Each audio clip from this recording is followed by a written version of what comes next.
Hi everyone, my name is Taylor Rouanzion and I am a youth librarian at the Lexington Public Library. I am here today to talk to you guys about some books that I really hope that you'll be interested in. They're books that I've read and enjoyed, and I really think that you would enjoy them too. So, as excited as I am to be here today, I'm probably not as excited as you are to be out of class. Am I right? So I know that high school can be killer. It can be nearly impossible to survive, right? Well, I'm here today to talk to you about these books here that all feature teens who are literally trying to survive actual killers, not just AP Chem. All right, so the first book that I want to talk to you about is called Three Dark Crowns by Kendare Blake. Three dark queens are born in a glen. Sweet little triplets will never be friends. Three dark sisters, all fair to be seen. Two to devour, and one to be queen. In Three Dark Crowns by Kendare Blake, every generation on the island of Fenburn, a trio of triplet queens are born. But only one can live. When the girls come of age, they have to compete in a battle and a contest to fight each other. And only one sister will be left standing at the end, and she will rise to the throne and become queen. That's right. Two of the sisters will die at the hands of the third triplet. This generation's queens are Catherine, the poisoner, Arsinoe, the naturalist, and Mirabella, who is the favorite to win. She is an elemental, and she can bring terror down with storms, lightning, just at the call of her hands. The sisters have all been raised apart by their separate magic factions. They've been taught to despise each other. They've trained for the day when they would come of age, and they would be forced to hunt down their own sisters. Which triplet will survive? Will it be Catherine, the poisoner? Will it be Arsinoe, the naturalist? Will it be Mirabella, the favorite, the elemental? You'll have to read Three Dark Crowns in order to find out. Next, I want to tell you about The Scorpion Rules by Erin Bow. Greta knows her time is running out, that making it to her 18th birthday is probably not going to happen. She knows that at any moment, a swan rider will ride in and announce that her country has gone to war and that she will be put to death.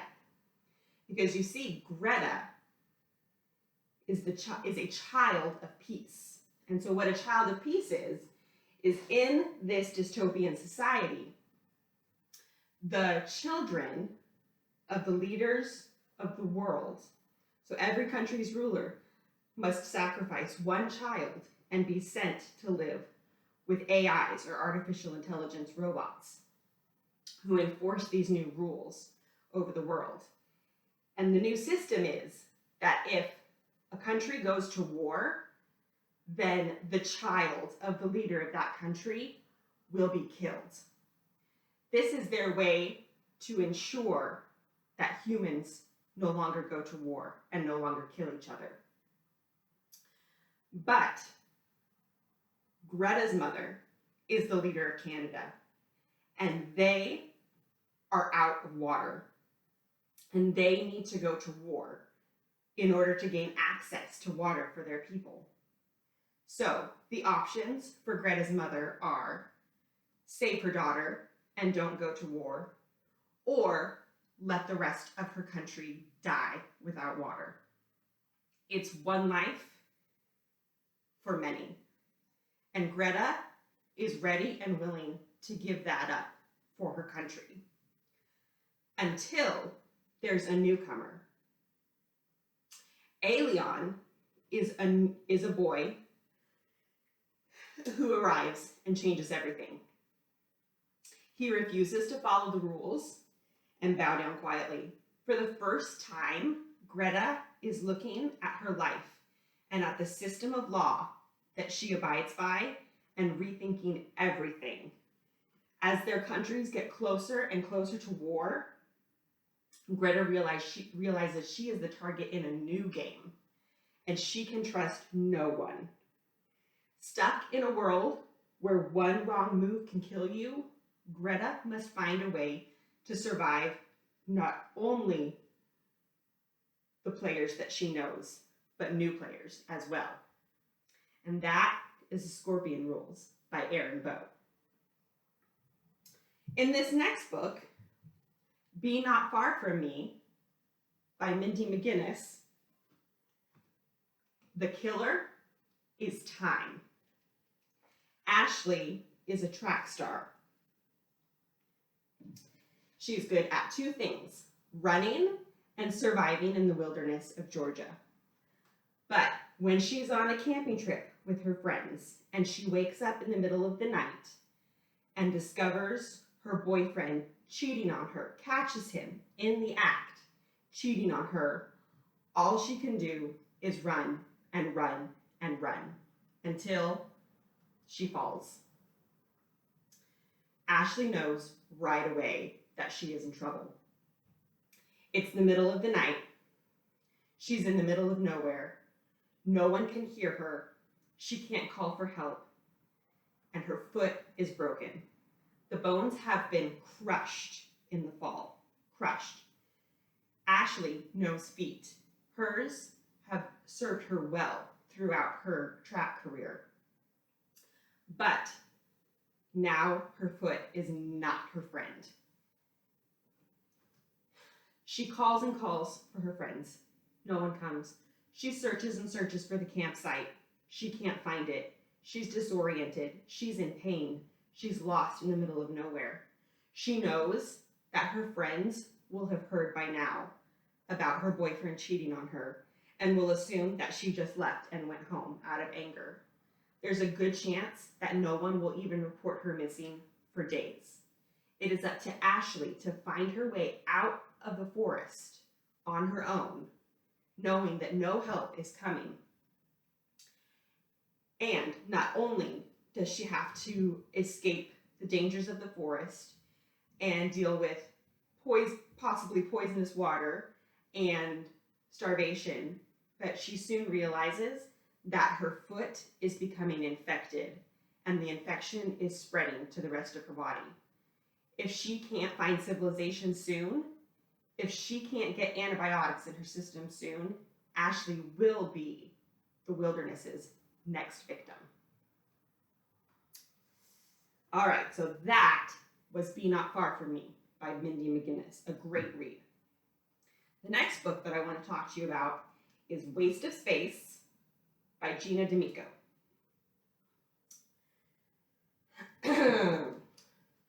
Good evening, America, and welcome to Waste of Space, the first ever reality-themed TV show set entirely in outer space. I'm your host, Chaz Young, and I'll be guiding you through this space-tastic journey. Our spacetronaut contestants will embark on a one-of-a-kind, out-of-this-world adventure. They'll be stranded in space, cut off from everyone and everything they know. They will encounter a multitude of physical, mental, and emotional challenges. They will be subjected to the rigors of space. They will be watched, listened to, and scrutinized by all of America in real time. And the one who can make it the longest will win 1 million space dollars! That's right, America, you heard me. We're cramming 10 teens on a tiny spaceship and launching it out of the orbit. Can they survive eating freeze-dried food? Can they learn how to pee without gravity? Can they survive the vast, endless void that is their fellow contestants' brains. Will these 10 teens be the first kids to survive life in orbit, or will they just be a waste of space? You'll have to tune in next week to find out. Once again, I'm your host, Chaz Young, and thank you to everyone who's been a part of this one. Chaz out. Thank you for that, Chaz. That was something special. Yeah. All right. So that was Waste of Space by Gina D'Amico. And my reality show host impression might either be too good or not good enough, depending on your opinion. The next book that I want to talk to you about is Sadie by Courtney Summers. I'm actually going to read a little bit of this one to you. I'm going to kill a man. I'm going to steal the light from his eyes. I want to watch it go out. You aren't supposed to answer violence with more violence, but sometimes I think violence is the only answer.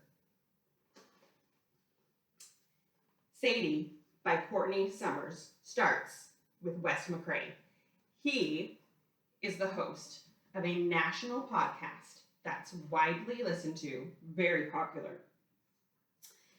And when he is asked to look into the disappearance of a girl named Sadie, he doesn't even begin to know what he's getting himself into. At first, like most people, West thinks it's another girl that's disappeared. Girls run away. Girls disappear. That happens. What makes this story different than any of the others? But as he begins to look into Sadie's case, something strikes a chord in him, and he needs to find out what happened to her. 19-year-old Sadie has no idea that the world is about to hear all about her and all about her story. Sadie buys a car off of Craigslist and goes off on a hunt. Sadie is hunting for her sister's murderer, and she has vowed to get revenge. She drives from her hometown, which is a small town, to another small town, to another small town, trying to hunt down the man that slaughtered her little sister. Will Wes McCrae find out the truth in his podcast? Will he figure out what happened to Sadie and why she disappeared? Does Sadie actually get revenge on her sister's killer? Or has she become his next victim? You'll have to read Sadie by Courtney Summers to find out. All right, so now this last book that I want to tell you about, some of you may have heard of. It is called The Hunger Games by Suzanne Collins. So, in The Hunger Games, it's the day of the reaping. It's an annual ritual, something that they go through every year. It's a reminder from the capital that the districts below them need to remember their place. This afternoon, all the residents of Pan Am, their country, will gather to watch the drawing. At the drawing, there's a giant bowl filled with slips of paper. 2 bowls, in fact, one for the girls and one for the boys. In each district, a name will be drawn from both bowls. All of the names in these bowls are of the children between the ages of 12 and 18. Whoever is drawn from these 2 bowls will compete in the Hunger Games. They will be sent to an arena where they will have to battle against each other for survival. Only one winner can come out. Only one can survive. All of the others will die. Now, Katniss Everdeen is from District 12. It's the lowest district. They are in poverty. They're far from the capital. They have very little. And Katniss, her family is the lowest of the low in District 12. Her mother and her sister depend completely on her. Her father has died in an accident, and her mother is not doing well. So Katniss hunts for food to not only feed her mom and little sister, but to barter the food for clothing, for shelter, for all of the necessities. When Katniss goes to the reaping this afternoon, she is terrified that she will be called. How will her family survive if she's not there? But when the reaping occurs and the name of the girl is called, it's even worse than her worst fear. They don't call her name. They call the name Prim, her little sister's name. Shocked and in horror, because Prim is young and naive and gentle and will never survive the arena, Katniss bursts to the front of the crowd and volunteers to take her place. The boy whose name is drawn is Peeta. He has always been well fed. He's stronger than Katniss, and he is well liked by everyone, including Katniss. In fact, they shared a moment when they were younger where Peeta shared some bread with her in an act of kindness when she had no food. In another world, in another life, Peeta and Katniss might have been friends, or possibly even more. But in Panem, in the world of the Hunger Games, that's not possible. Only one of them can survive. Someone is going to have to kill in order to make it to the end of the Hunger Games. Thank you so much for coming to my talk today. I hope that you all were inspired to read some of these books. Hopefully at least one of them, maybe more than one. And I hope you all have a great rest of your day.